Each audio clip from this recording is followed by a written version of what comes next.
Hello friends, स्वागत है आपका हमारे यूट्यूब चैनल टेक्निकीज लॉजिक में। आज से हम स्टार्ट करने वाले हैं प्रोग्रामिंग लैंग्वेजेस को। तो आज हम देखेंगे कि लैंग्वेजेस होती क्या है, कौन से स्टेप्स परफॉर्म करे जाते हैं, या फिर लैंग्वेजेस का एक्चुअल मीनिंग क्या होता है। Then we will move towards the C programming. Okay, so सबसे पहले देखिए लैंग्वेज का मीनिंग क्या रहता है। तो language is nothing but module of communication. जैसे अभी अगर मैं मराठी हिंदी में बात कर रही हूँ तो ये हम किस पर्पज से कर रहे हैं, कम्युनिकेशन पर्पज से कर रहे हैं। सो सेम लाइक दैट, अगर किसी यूजर को सिस्टम के साथ कम्युनिकेशन परफॉर्म करना होगा तो वो भी क्या करेगा, with the help of language ही करेगा। ठीक है, तो हमारे पास ऐसा कुछ स्ट्रक्चर बनता है कि अगर किसी पर्टिकुलर यूजर को मशीन के साथ, सिस्टम के साथ कम्युनिकेशन करना होगा तो वो भी क्या करेगा, with the help of C plus plus, Python या फिर ऐसे बहुत सारी लैंग्वेजेस आती है जिसकी हेल्प से वो क्या करता है, कम्युनिकेशन परफॉर्म करता है। ओके, तो आपको क्वेश्चन ऐसे पूछा जाता है कि अगर आपके पास सी लैंग्वेज है, सी प्लस प्लस लैंग्वेज है या फिर पाइथन लैंग्वेज है तो आप बाकी की लैंग्वेजेस क्यों यूज कर दो, या फिर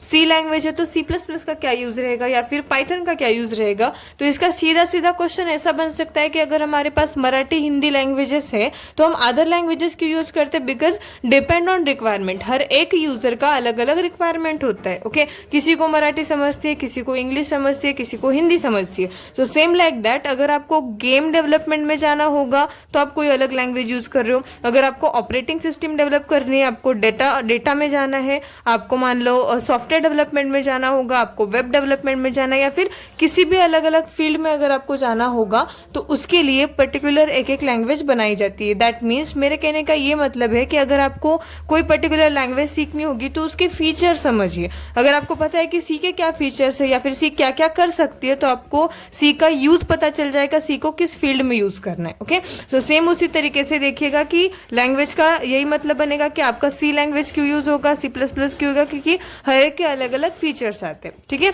देन नेक्स्ट, अब क्वेश्चन ऐसा होता है कि आपकी ये जो प्रोग्रामिंग लैंग्वेजेस होती है ना, इसकी हेल्प से हम क्या करते हैं। ओके, तो बेसिकली इसकी हेल्प से हम क्या बनाते हैं, हम किसी पर्टिकुलर कोड को बनाते हैं। कोड का मतलब क्या रहता है, तो code is nothing but set of instructions. किसके इंस्ट्रक्शंस, तो यूजर इंस्ट्रक्शन। अगर कोई यूजर मशीन को कुछ इंस्ट्रक्शन दे रहा होगा तो उसी इंस्ट्रक्शन के सेट को हम क्या बोलेंगे, कोड बोलेंगे या फिर प्रोग्राम बोल लो। तो ये जो कोड होता है ना, ये हमारे कंप्यूटर को समझता है क्या। ऐसा पहला क्वेश्चन होता है कि आपका जो भी कोड लिखा रहता है ना, वो हमारे मशीन को समझ रहा है कि नहीं समझ रहा है। तो इसका सीधा सीधा जवाब आता है नहीं। ओके, हम जो भी कोड लिखते हैं ना, वो कोड मशीन को नहीं समझता, क्योंकि हमें बचपन से सिखाया जाता है कि सिस्टम को, कंप्यूटर को एक ही भाषा समझती है, वो होती है 0 and 1, that is binary language. Okay, अगर आपके सिस्टम को बाइनरी समझ रही है और आप कोड इस अलग अलग लैंग्वेज में कर रहे हो तो इनके बीच में कैसे कम्युनिकेशन होगा या फिर ये कैसे इंटरेक्ट होते होंगे।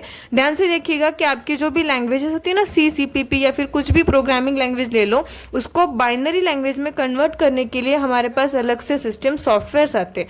आपको अगर पता होगा तो इसमें कौन कौन आता है, कि सबसे पहले आता है आपका कंपाइलर एंड देन आता है इंटरप्रीटर। कंपाइलर ले लो, इंटरप्रीटर ले लो, ये दोनों का काम एक ही होता है कि आपकी हाई लेवल लैंग्वेजेस को कंपाइल इंटरप्रीट करके मशीन लैंग्वेज में कन्वर्ट करना। ठीक है, नाउ ये जो कन्वर्जन होता है ना, ये इन सॉफ्टवेयर की हेल्प से होता है। तो आपको ये सॉफ्टवेयर पता होने चाहिए या फिर इसको इंस्टॉल करना पड़ता है। जैसे सी के लिए अलग से रहेगा, पाइथन के लिए अलग से रहेगा। ओके, और ये जो दो नाम लिखे मैंने, कंपाइलर इंटरप्रीटर, ये दोनों अलग हैं। हम बाद में इनके ऊपर भी टॉपिक, मतलब इनके ऊपर भी जाएंगे। चलो एक बार देख लेते हैं कि कंपाइलर क्या होता है, इंटरप्रीटर क्या होता है।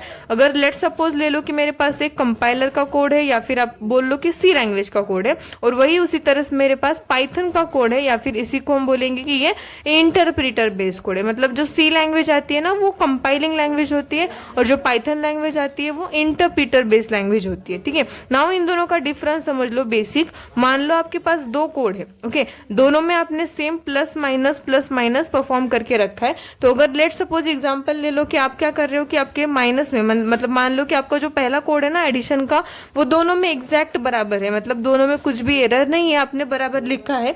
लेकिन जो माइनस वाला कोड है ना सब्सट्रैक्शन का, उसमें आपने कुछ तो एरर लग कर दिया या फिर कुछ तो बग आ गया। ओके, तो अब ये जो माइनस वाला कोड रहेगा ना, ये सिस्टम क्या करता है, मतलब कंपाइलर क्या करता है कि जब तक आप उस माइनस के बग को या फिर एरर को सॉल्व नहीं करते तब तक उसका आउटपुट आपको आंसर में नहीं मिलने वाला। दैट मीन्स कि कंपाइलर क्या करेगा, आपके पूरे कोड को एट अ टाइम एक साथ स्कैन करेगा। ठीक है, लेकिन जो इंटरप्रीटर रहता है ना, वो बोल रहा है कि अगर आपका एडिशन बराबर है ना तो उसका आउटपुट मिलेगा, हाँ बाबा सब्सट्रैक्शन में एरर है ना तो उसका आउटपुट नहीं मिलने वाला।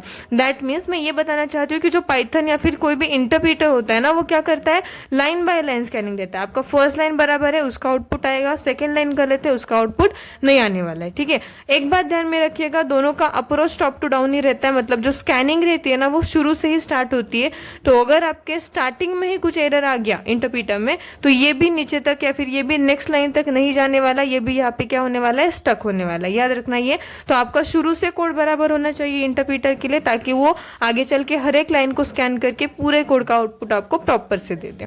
याद रखना ये बेसिक डिफरेंस हो गया। ये सिस्टम कंपाइलर कंपाइलिंग में आपकी C++ आती है, पाइथन जो होती है ना वो इंटरप्रीटर बेस्ड लैंग्वेज होती है। इतना भी आपको पता हो गया तो ये भी बहुत होता है हमारे लिए।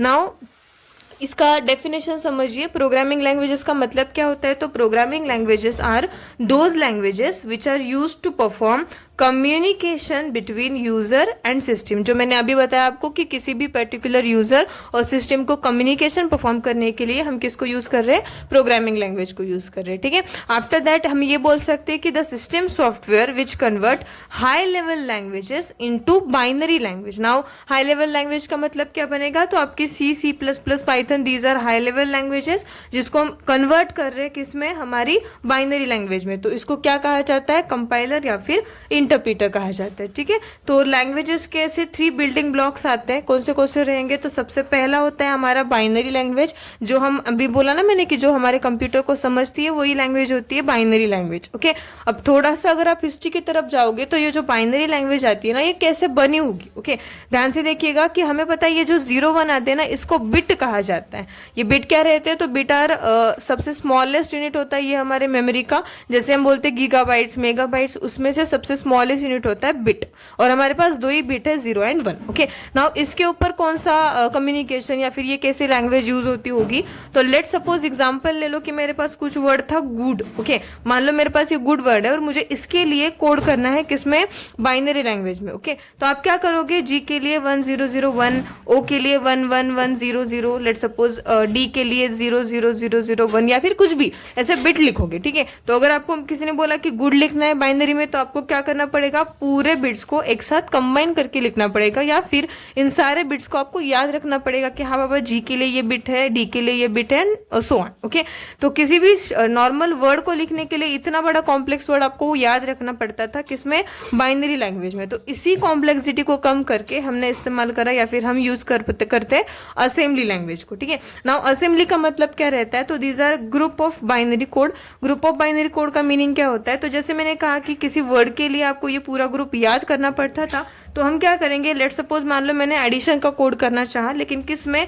बाइनरी में। ओके, और मान लो मैंने इसको परफॉर्म भी कर दिया, एक बार मैंने एडिशन का कोड बना दिया 0 एंड 1 की लैंग्वेज में, लेकिन ये जो 0 एंड 1 का लैंग्वेज वाला एडिशन का कोड था ना, उसको मैंने किसी पर्टिकुलर मान लो सम नाम से क्या कर दिया? स्टोर कर दिया, या फिर आप बोल लो सेव कर दिया हमने सम नाम से। ठीक है, तो जब कभी भी किसी भी नाम के साथ, किसी भी नंबर के साथ मुझे एडिशन परफॉर्म करनी थी, तब मैं क्या यूज करने लगी? वो सम नाम को यूज करने लगी, नॉट दैट बाइनरी कोड।